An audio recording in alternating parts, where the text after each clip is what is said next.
Yan, ina-apply namin ng epoxy. Yan, epoxy. Kaya kapal-kapal yung tubo na yan. Madikit yan. Magandang gamitin yan sa mga kapitbahay na marites. I-epoxy yan lang. Sigurado sasarado yan. Sigurado yan.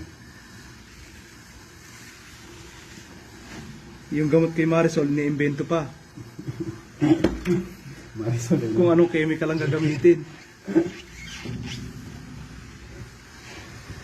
Marisol. Nag-isipan kung chemical ang gagamitin na ano doon, yung ano eh, yung tawag ito yun, hindi epoxy, yung muriatic. Muriatic acid. Muriatic acid ang chemical na gagamitin. Ayan po.